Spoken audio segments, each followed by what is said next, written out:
ఇవాళ నుంచి తెలంగాణలో స్కూల్స్ పునఃప్రారంభం కానున్నాయి.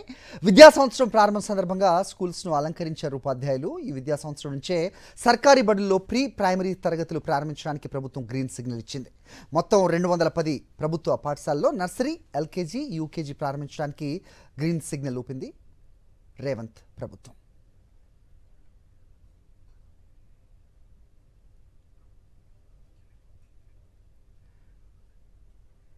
రైట్, స్కూల్స్ చాలా మటుకు ఇలాగా అందంగా సుందరీకరించారు.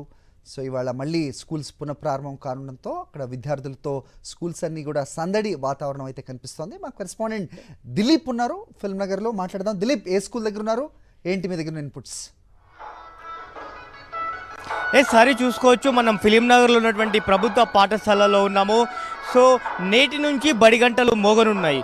సో నిన్నటి వరకు వేసవి సెలవులు అనంతరం నేటి నుంచి 2025-26 సంవత్సరానికి గాను సో తరగతులు ప్రారంభం కానున్నాయి. సో ప్రస్తుతం మనం ఫిలిం నగర్లో స్కూల్లో ఉన్నాము. సో విద్యార్థులందరూ కూడా 9 గంటలకు తరగతులు ప్రారంభం కాబోతున్నటువంటి నేపథ్యంలో సో ప్రతిజ్ఞ చేస్తూ ఉన్నారు. సో ప్లేట్ చేస్తూ ఉన్నారు. సో విద్యార్థులందరూ కూడా లైన్లో నిల్చున్నారు. సో తరగతులు ప్రారంభమవుతున్న నేపథ్యంలో ఇటు పాఠశాలను కూడా ఇటు బెలూన్స్తో సో ఆకర్షణంగా ఆకట్టుకునే విధంగా కూడా ఇటు తయారు చేసినటువంటి పరిస్థితి కనిపిస్తూ ఉంది. సో విద్యార్థులందరూ కూడా ప్లేట్లో పాల్గొన్నారు. అలాగే సో ఇప్పటికే ఇటు ఉపాధ్యాయులు కూడా ఇటు స్కూల్కి కూడా చేరుకునే పరిస్థితి కనిపిస్తుంది. అయితే కొంత ప్రభుత్వ బడులనగానే కొంత విద్యార్థులు ప్రతి సంవత్సరం తగ్గుతున్నటువంటి పరిస్థితి కూడా ఉన్నటువంటి నేపథ్యం కనిపిస్తుంది. అయితే సో ఇక్కడ ఉన్నటువంటి ఈ స్కూల్లో సో వేసవి సెలవుల్లోనే కొంత ఉపాధ్యాయులు కూడా ప్రభుత్వ బడులకు రావాలంటూ కూడా కొంత అవగాహన కల్పించిన పరిస్థితి కనిపిస్తుంది. సో మనతో పాటు కొంతమంది ఉపాధ్యాయులు ఉన్నారు. సో మాట్లాడే ప్రయత్నం చేద్దాం. సార్, మీరు ప్రభుత్వ బడుల్లో విద్యార్థుల స్ట్రెంత్ పెంచడానికి కొన్ని కార్యక్రమాలు చేసినట్టుగా తెలుస్తూ ఉంది. సో దానికి ఎలాంటి ప్రతిఫలం ఉంది? ప్రేయర్ అయిపోయినాయి లైవా ప్రేయర్ అయిపోతే బాగుండేది. నేను MRC colony LFL head master మాట్లాడుతున్నానండి. మాకు 10 మంది టీచర్లు ఉన్నారు, ప్లస్ నేను ఎల్ఎఫ్ఎల్ హెచ్ఎం. మొత్తం 11 మంది టీచర్స్ ఉన్నారు. ఒక్క నిమిషం ఆపండి. మొత్తం 11 మంది టీచర్స్ ఉన్నామండి. నేను ఈ స్కూల్కి వచ్చిన తర్వాత ఆలోచన ఏంటంటే, స్టార్టింగ్లో 173 పిల్లలు ఉండేది. నేను వచ్చిన తర్వాత నగర్లో గవర్నమెంట్ స్కూల్ వద్ద పరిస్థితి. ఒకసారి రాజేంద్ర నగర్ వెళ్దాం. మా కరెస్పాండెంట్ విక్రమ్ అక్కడ ఉన్నారు. విక్రమ్, ఎలా ఉంది స్కూల్ వద్ద వాతావరణం?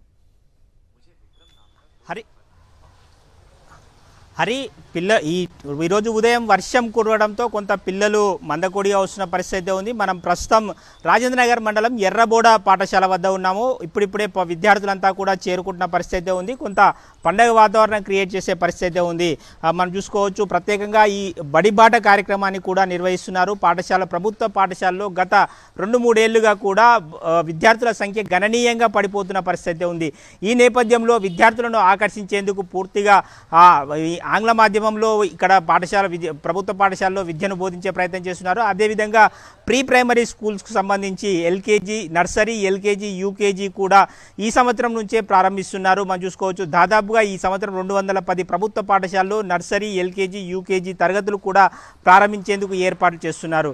అదేవిధంగా మనం చూసుకోవచ్చు, ప్రభుత్వ పాఠశాలలో విద్యార్థుల సంఖ్యను పెంచేందుకు ప్రయత్నం అయితే చేస్తున్నారు. విద్యార్థులు ఇప్పుడిప్పుడే పాఠశాలకు చేరుకుంటే ఈరోజు ఉదయం వర్షం కురవడంతో కొంత ఆలస్యంగా పాఠశాలలు ప్రారంభమవుతున్న పరిస్థితి ఉంది. మనం చూసుకోవచ్చు, ప్రస్తుతం రాజేంద్ర నగర్ మండలం ఎర్రబోడ పాఠశాల వద్ద ఉన్నాము.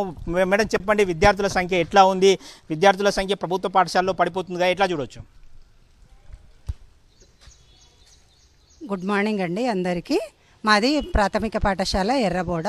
మా దగ్గర 126. ఈరోజు అకాల వర్షం కారణంగా పిల్లలు చాలా తక్కువ మంది వచ్చారు. కానీ రెగ్యులర్గా మా దగ్గర 100, 110 ఉంటుంది. గవర్నమెంట్ కల్పించే సదుపాయాలన్నీ బడిబాటలో భాగంగా మేము కూడా ఇల్లు తిరిగి అందరికీ వివరించడం జరిగింది. చాలామంది పేరెంట్స్ కూడా మోటివేట్ అయ్యారు. మా పాఠశాలలో చేర్పిస్తామని చెప్పి కూడా హామీ ఇచ్చారు. నేటి నుంచి అడ్మిషన్స్ కూడా తీసుకుంటున్నాము. చూసుకోవచ్చు, పాఠశాలలకు సంబంధించి ప్రభుత్వ పాఠశాలలో విద్యార్థులను ఆకర్షించేందుకు కూడా పూర్తి స్థాయిలో ప్రయత్నాలు చేస్తున్నామని చెప్పి ఉపాధ్యాయులు అయితే చెప్తున్న పరిస్థితి ఉంది. హరి రైట్ విక్రమ్, ఇక గవర్నమెంట్ స్కూల్స్ అంశం ఇదైతే, ఇక ఈ స్కూల్ బస్సులు ఉంటాయి, ప్రైవేట్ స్కూల్ బస్సులు, వాటిపైన స్పెషల్ ఫోకస్ పెట్టినట్టుగా కూడా అధికారులు తెలుస్తోంది. రంగారెడ్డి జిల్లా వ్యాప్తంగా కూడా రవాణా శాఖ స్కూల్ బస్సులపై స్పెషల్ డ్రైవ్ చేపడుతున్నట్టుగా కూడా అప్డేట్ ఉంది. దాని గురించి ఏమన్నా ఇన్పుట్స్ ఉన్నాయి మీ దగ్గర? హరి, ఖచ్చితంగా రంగారెడ్డి జిల్లా పరిధిలో చూసుకుంటే ప్రైవేటు పాఠశాలల సంఖ్య విపరీతంగా ఉంది. రాష్ట్ర వ్యాప్తంగా కంటే చూసుకుంటే ఉమ్మడి రంగారెడ్డి జిల్లాలో ప్రైవేటు పాఠశాలలు ఎక్కువగా ఉన్నాయి. ప్రైవేటు పాఠశాలల్లో బడి బస్సులకు సంబంధించి, స్కూల్ బస్సులకు సంబంధించి కూడా ఆర్టీఏ అధికారులు దాడులు నిర్వహిస్తున్న పరిస్థితి ఉంది.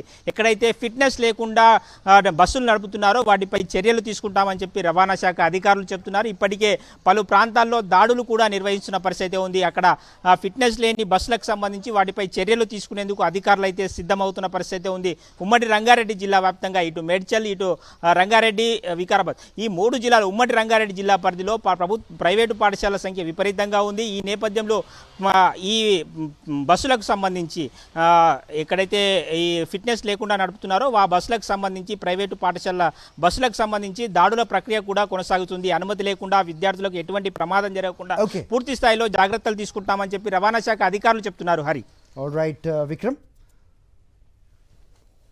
ఇవాళ నుంచి స్కూల్స్ పునఃప్రారంభం కావడంతో స్కూల్ బస్సెస్పై స్పెషల్ ఫోకస్ పెట్టారు అధికారులు.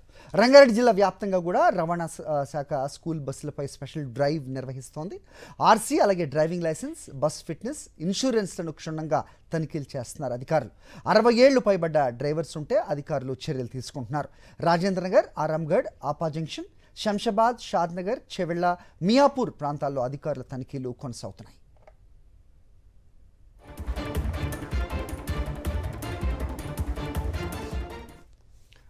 రైట్, ప్రమాదాలు జరిగిన తర్వాత స్కూల్ బస్సులపై తనిఖీలు, అలాగే డ్రైవర్లు కరెక్ట్గా ఉన్నారా లేదా, లేకపోతే బస్ ఫిట్నెస్ గురించి తరచూ ఇది చర్చకు వచ్చే అంశం. బట్ స్కూల్ స్టార్ట్ అయిన వెంటనే ఇలాంటి ఇన్స్పెక్షన్ ఒకటి చేయటం నిజంగా హర్షణీయం. ఈ దిశగా వెళ్తే కనుక స్కూల్ బస్సులు అన్నీ కూడా ఫిట్నెస్తో నడుస్తాయని మనం ఆశిద్దాం.